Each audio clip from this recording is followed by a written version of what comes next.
Hello friends, आज के हमारे इस वीडियो में हम rebel moon part 1 the child of fire की स्टोरी एक्सप्लेन करेंगे। मूवी शुरू होती है एक नरेशन के थ्रू, जिससे हम कहानी जान पाते हैं मदर वर्ल्ड की, जो कि हमसे काफी दूर एक दुनिया है जहां पर हजारों राजाओं ने राज किया और सत्ता के भूख में अपने ही प्लैनेट को लगभग तबाह कर दिया। जिसके बाद उन्होंने रिसोर्सेज के लिए अपने आसपास के प्लैनेट को अपने अधीन बना लिया। लेकिन एक दिन राजा और रानी को उनके ही लोग मार देते हैं और रॉयल ब्लड लाइन यहाँ पर खत्म हो जाता है। जिसके बाद एक सेनेटर मौका पाकर पावर को अपने कंट्रोल में ले लेता है और खुद को वहाँ का राजा बना लेता है। अब राजा के मरने के बाद जिन भी प्लैनेट को राजा ने अपने अधीन बनाया था, वहाँ क्रांति की आग सुलग जाती है, जिन्हें दबाने के लिए नया राजा अपने आदमियों को भेजता है। और यहाँ पर rebel moon part 1 the child of fire की स्टोरी शुरू होती है, जहाँ हम बहुत ही बड़े वॉरशिप को देखते हैं जो कि स्पेस में एक वार्म होल ओपन करके इंटर करती है। और ये अब दूर दूर के प्लैनेट पर जा रही होती है मदर वर्ल्ड के राज को फैलाने के लिए और उन प्लैनेट्स को जीतने के लिए। जिसके बाद हम एक आजाद प्लैनेट मिल्ड को देखते हैं, जहाँ पर एक गाँव में कुछ लोग रहते हैं, जिनमें कोरा नाम की एक लड़की भी है जो कि अपने गार्डियन के साथ रहती है। हम देखते हैं कि कोरा अपने फार्म पर काम कर रही होती है, तभी उसके पास गनर नाम का एक आदमी आता है उसे बुलाने के लिए।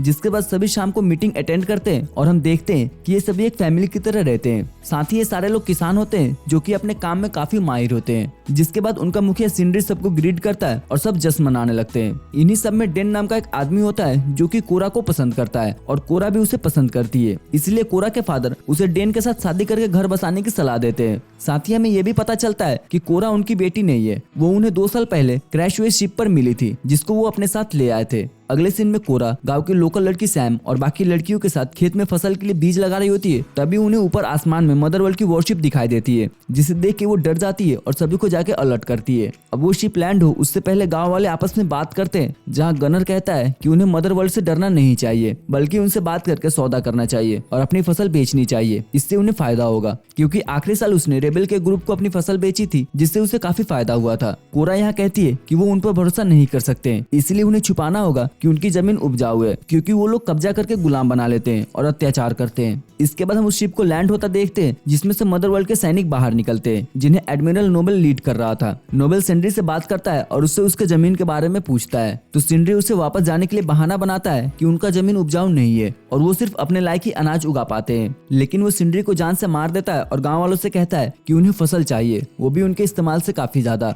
अब ये गाँव वाले मना भी नहीं कर सकते, क्योंकि ऐसा करने से उन्हें भी मार दिया जाएगा, इसीलिए वो चुपचाप रहते हैं। इसके बाद नोबेल अपने एक टुकड़ी को यहीं पर छोड़ के चला जाता है और टुकड़ी जबरदस्ती एक घर को खाली करके अपना बेस बना लेती है। इनके साथ एक रोबोट भी था जिसका नाम है जिमी, और ये मिलिट्री का रोबोट था जो कि अपने जैसे रोबोट के साथ किंग की रक्षा करता था। यहाँ पर एक सोल्जर उसे देख के कहता है कि जब से किंग मरे हैं तब से इन्होंने हथियार डाल दिए। इस बात को साबित करने के लिए वो जिमी को मारता भी है, पर जिमी कुछ नहीं करता। इस समय गिरने की वजह से उसे गंदा लग जाता है, तो वो खुद को साफ करने जाता है। वहीं सैम को भी कुछ सोल्जर्स परेशान करते, तो वो भी उनके पास से चली जाती है। वो फिर जिमी के पास जाती है और उससे बातें करती है। तब जिमी उसे किंग और उसकी बेटी ईशा की कहानी सुनाता है। वो कहता है ईशा को गॉडेस ईशा का ही पुनर्जन्म माना जाता था और वो सबकी रक्षा करती थी। उसके जन्म के पहले ही जिमी और उसके साथियों ने अपना सब कुछ उसके नाम करने की शपथ ले ली थी, और जब वो जंग पर थे तब उन्हें पता चला कि ईशा का जन्म हो गया है, जिससे वो काफी खुश हुए। उनको ये लगता था कि ईशा दुनिया में शांति लाएगी और नया युग शुरू होगा, जिसके बाद जंग खत्म हो जाएंगे और जिमी भी अपने साथियों के साथ वापस घर आ जाएगा। लेकिन ईशा के ताजपोशी के दिन ही उनके वफादार लोगों ने किंग, क्वीन और ईशा को खत्म करके सबके सामने लटका दिया। तब से चीजें और बिगड़ गई और मदर वर्ल्ड से खुशियां, अच्छाई जैसी चीजें हमेशा के लिए दूर चली गई।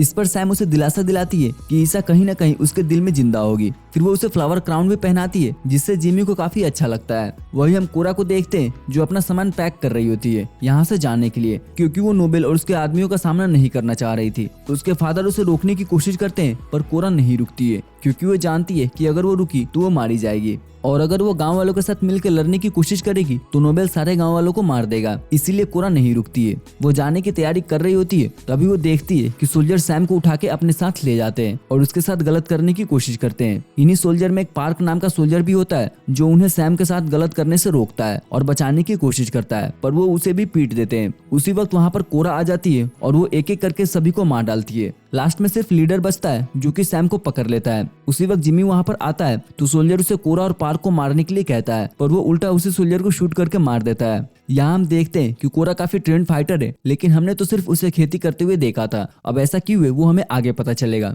हम देखते हैं कि कोरा लड़ने का डिसाइड करती है और उसके फादर उसे स्पेशल गन देते हैं जो उन्हें उसे क्रैश हुए शिप पर मिली थी। वो फादर को कहती है कि किसी दुनिया में टाइटस नाम का एक हीरो कमांडर था जिसने अपने फोर्सेस को मदरवर्ल्ड के खिलाफ कर दिया था, तो वो उसे ढूंढेगी। फिर वो गनर से कहती है कि उसने ब्लड एक्सिस नाम के एक रेबल ग्रुप को अपना अनाज बेचा था, तो वो उसे भी उससे मिलवाए, क्योंकि ऐसा करने से ही उनके पास नोबेल के खिलाफ लड़ने के लिए लोग होंगे। फिर कोरा और गनर निकल जाते हैं। रास्ते में गनर कोरा से पूछता है उसे कैसे पता है कि मदरवर्ल्ड की फौज सब कुछ खत्म कर देती है। तब कोरा उसे अपनी कहानी बताती है कि जब वो 9 साल की थी तब मदरवर्ल्ड की फौज उनके प्लेनेट पर आई थी उन पर कब्जा करने के लिए। तब बेलिसेरियस उस ट्रूप को लीड कर रहा था। बेलिसेरियस ऐसा दरिंदा था जिसे जंग बहुत ही पसंद था और वो जंग में बच्चे बूढ़े सभी को मार देता था। उस जंग में कोरा के पेरेंट्स भी मारे गए थे जिन्हें कोरा ने अपनी आंखों के सामने मरता देखा था। पर जब बेलिसेरियस ने कोरा को देखा तब कोरा ने उसे मारने की कोशिश की पर वो नहीं मार पाई। वही बेलिसेरियस कोरा की हिम्मत देखकर इम्प्रेस्ड हो गया और कोरा को मारने के बजाय उसे अपने साथ ले आया। उसने उसे अपने बेटी की तरह पाला और कोरा अगले 5 साल तक उसी वॉरशिप पर रही जहाँ कोई सॉफ्टनेस नहीं थी और सिर्फ जंग ही जंग थी।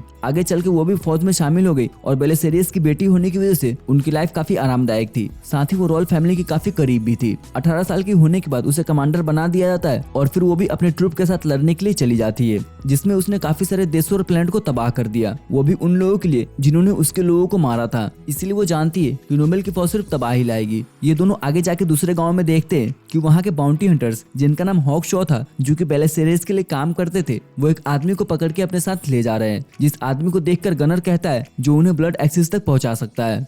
जिस पर कोरा कहती है कि उन्हें अभी रुकना होगा क्योंकि ब्लड एक्सेस के पीछे जाने पर मदरवर्ल्ड की फौज उन्हें ढूंढ सकती है, इसलिए उन्हें पहले टाइटस को ढूंढना होगा। फिर वो एक बार में जाते हैं जहाँ उन्हें काफी अजीब अजीब तरह के लोग मिलते हैं। वहाँ वो टाइटस की लोकेशन उनसे पूछते हैं तो एक लेडी उन्हें उसकी लोकेशन बता देती है। उसी वक्त एक एलियन और उसके आदमी गनर को पकड़ने आते हैं, जिनसे कोरा और गनर लड़ते हैं। इस लड़ाई में किया नाम के आदमी को देखते हैं जो कि उनकी लड़ाई में हेल्प करता है। किया ने उनकी बातें सुन ली थी तो वो उनसे कहता है कि वो पैसों के लिए काम करता है, उसके पास एक शिप है तो वो अगर चाहे तो वो उन्हें टाइटस तक ले जा सकता है। साथ ही उन्हें मदरवर्ल्ड से लड़ने के लिए लोग चाहिए होंगे तो वो उन्हें ऐसे आदमी से मिलवा सकता है जो उनकी लड़ाई में मदद करे। जिसके बाद वो वहाँ से निकल जाते हैं, पर जाते वक्त उन्हें एक हॉकशॉ देख लेता है। अगले सीन में हम नोबेल को देखते हैं जो कि ब्लड एक्सेस के पीछे पड़ा हुआ है। उधर ये तीनों एक प्लेनेट पर जाकर टकर नाम के आदमी से मिलते हैं जिसे एक जमींदार ने कर्ज की वजह से बंदी बना रखा था। कोरा उस जमींदार से उसे छोड़ने की बात करती है, पर इतने पैसे तो कोरा के पास भी नहीं थे। तो वो जमींदार एक बेट देता है कि उसने बहुत ही बड़ी रेबल बर्ड पकड़ रखी है जो कि बहुत ही ज्यादा खतरनाक है और इसे 10 से 15 लोग मिलकर भी काबू नहीं कर पा रहे हैं।